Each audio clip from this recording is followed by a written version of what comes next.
Aurore Berger, vous vous en souvenez d'Aurore Berger, hein, toujours avec des casseroles au cul. Tiens, c'est étonnant parce qu'on a traité du sujet de Sarkozy qui avait été condamné dernièrement. Bon, comme y en a qui m'ont dit dans les commentaires, c'est pas faux. Ouais, sa condamnation finalement c'est un arrêt de travail. Il a juste des heures où il doit être à la maison, quoi. Sinon il a des heures de sortie. Bah oui, c'est un peu un arrêt de travail en fait. C'est juste un arrêt de travail. Et Aurore Berger, elle aussi, va avoir des arrêts de travail. Enfin, elle va être jugée. Elle va passer devant les tribunaux. Oui. Alors, qui nous dit ça? Pour une fois, je vais mettre en avant la LFI, vous allez me dire, mon Dieu Christophe, qu'est-ce qui t'arrive? Bah, il m'arrive que quand la LFI fait quelque chose de bien, je le dis. Voilà. Ben oui, ça m'arrive.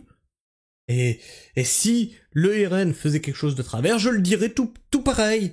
J'ai pas de parti pris, moi. C'est ça d'être neutre, en fait. C'est du vrai journalisme, ici. Oui, c'est la neutralité. Neutralité carbone. J'ai renommé la chaîne, Neutralité carbone. Alors, d'où ça nous vient tout ça? D'où ça nous vient? Excellente nouvelle, ça vient d'Antoine Léaumont. Vous savez que j'aime taper dessus pourtant. Ah, bah pas là. Excellente nouvelle, la ministre parjure doit être jugée et condamnée. Et dans quoi elle baigne, Aurore Berger? Dans les crèches privées. Apparemment, il y a des trucs de louche. Il y aurait du lobbying, des dessous de table, etc. Des arrangements apparemment avec ces crèches privées. Aurore Berger visée par une information judiciaire pour faux témoignage. Et oui, parce qu'elle a dit des bêtises devant une enquête parlementaire. Mathilde Panot qui nous dit excellente nouvelle, une information judiciaire a été ouverte contre Aurore Berger pour faux témoignage. Elle devra donc rendre des comptes sur ses liens avec les lobbies des crèches privées qui maltraitent des enfants. Ouh, ça va loin. Ah mais attendez, vous avez pas fini, on va parler d'usine à bébés, etc., etc. Pacte secret entre le lobby des crèches privées et Aurore Berger, ouverture d'une information judiciaire à la cour de justice. Non mais t'es gentil toi, je veux pas la newsletter, non. Alors, d'où ça sort tout ça? C'est sorti sur BFM VC.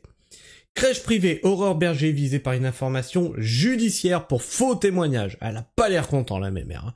Elle a pas l'air contente.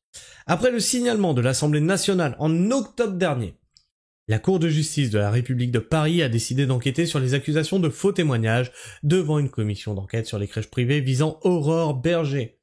La Cour de justice de la République a ouvert ce vendredi 31 janvier une information judiciaire contre la secrétaire d'État chargée de l'égalité femmes-hommes, Aurore Berger, seule institution habilitée à enquêter et juger sur des faits commis dans le cadre de fonctions ministérielles. L'Assemblée nationale, c'est fou tous ces ministres qui ont des casseroles au cul, qui mentent, qui parjurent, qui corrompent, etc., etc. C'est bizarre, c'est bizarre. On a le gouvernement qu'on mérite, après tout. Hein. On a réélu une deuxième fois Emmanuel Macron. C'est lui qui a mis ces ministres-là en place. Alors il va dire non, moi je mets le Premier ministre. C'est pas mon gouvernement. C'est le gouvernement du Premier ministre, en fait. L'Assemblée nationale avait signalé en octobre dernier au parquet de Paris les propos de l'élu macroniste accusé de faux témoignages pour avoir récusé devant une commission d'enquête tout lien personnel avec la patronne de la Fédération des crèches privées. Et apparemment des liens personnels elle devait en avoir, sinon elle serait pas jugée. Oh, comme c'est bizarre. Accusé de mensonge devant une commission d'enquête. Après les révélations du livre Les Ogres de Victor Castanet, sur les pratiques des crèches privées, les députés de gauche avaient en effet soupçonné Aurore Berger d'avoir menti devant une commission d'enquête en novembre 2023, un délit passible de poursuite judiciaire. Interrogée sur d'éventuels liens de proximité avec Elsa Hervy, déléguée de la Fédération française des entreprises de crèches, elle avait reconnu, devant les députés, l'avoir rencontrée en 2008, lors de leur passage respectif à l'UMP, mais ne pas avoir entretenu de relation avec elle depuis. Problème, l'enquête de Victor Castanet avançait le contraire. D'après cet ouvrage, Elsa Hervy et Aurore Berger auraient échangé des éléments de langage. Texto à l'appui. Ouh! Comment on va appeler ça? Parce qu'on avait le Pfizergate pour les SMS, et là on va appeler ça comment? Le Crèchegate? Le Babygate? Mon Dieu. Soupçon d'intervention dans cette enquête Victor Castanet, qui avait déjà dénoncé les dérives des maisons de retraite, les fameuses, où on maltraite les petits vieux. Dans Les Fossoyeurs, montre du doigt les pratiques des crèches privées entre voracité financière, cas de maltraitance sur des bébés ou encore burn-out des personnels. Et tout ça, c'est toujours pareil, c'est pour les actionnaires, c'est pour le capitalisme. Voilà, vous l'avez. Aurore Berger serait-elle intervenue pour étouffer la médiatisation de ces dysfonctionnements ? En novembre 2023, après plusieurs scandales dans des crèches privées, la sortie de 2 livres qui dénoncent des usines à bébés et un rapport alarmant de l'Inspection générale des affaires sociales. Les députés, la France insoumise, avaient demandé la création d'une commission d'enquête. À l'époque, la droite y était opposée, tout comme une large partie du camp présidentiel. À ce moment-là, Bérangère Couillard,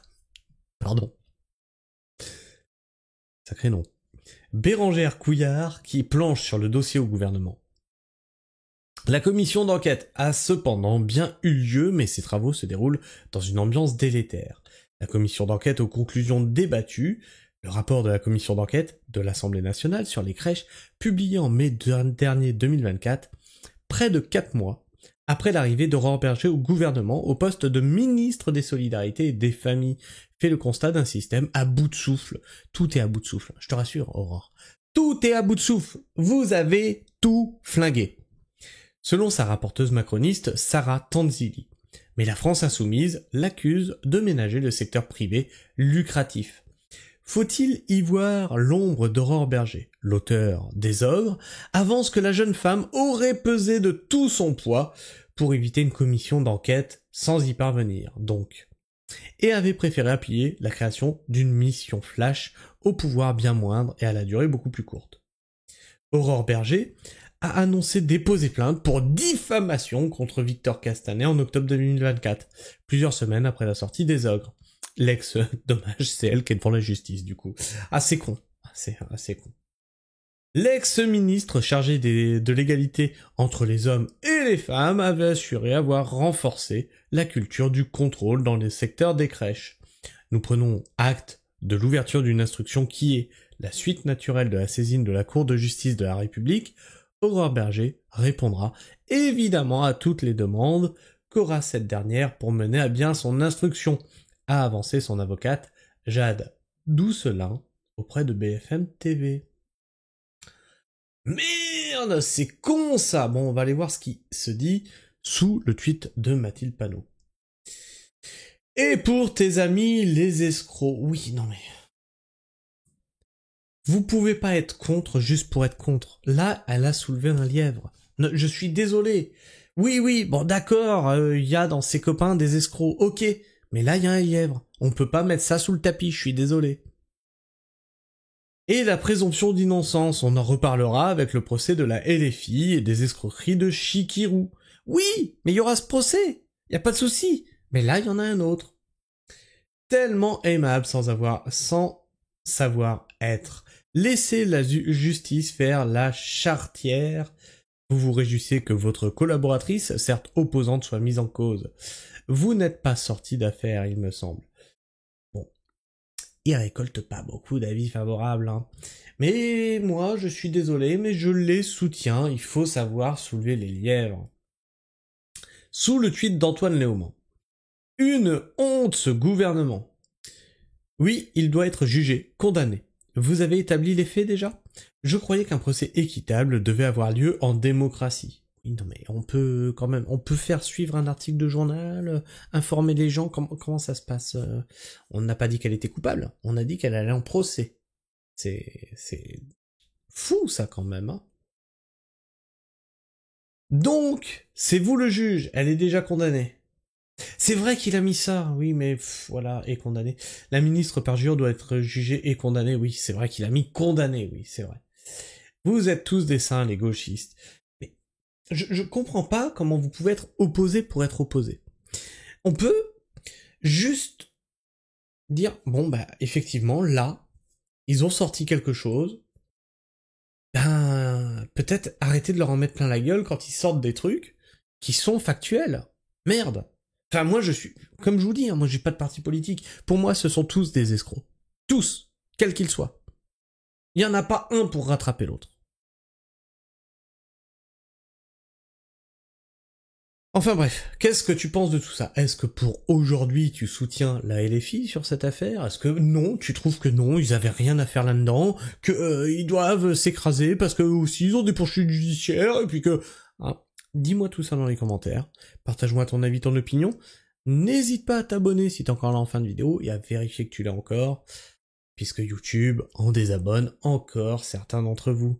Et puis tu me laisses le petit like, bien sûr, hein, ça m'encourage à continuer ce que je fais, ça fait plaisir, ça on va pas se le cacher, et ça flatte l'algorithme de YouTube qui met la vidéo plus en avant, plus il y a de likes, plus la vidéo est mise en avant. Et le partage est très important pour faire visibiliser cette vidéo et la chaîne. Donc n'hésite pas à partager autour de toi, fais rayonner la pragmatisme autour de toi. Et sur ce, moi je vous fais la bise, prenez soin du sol et restez pragmatique.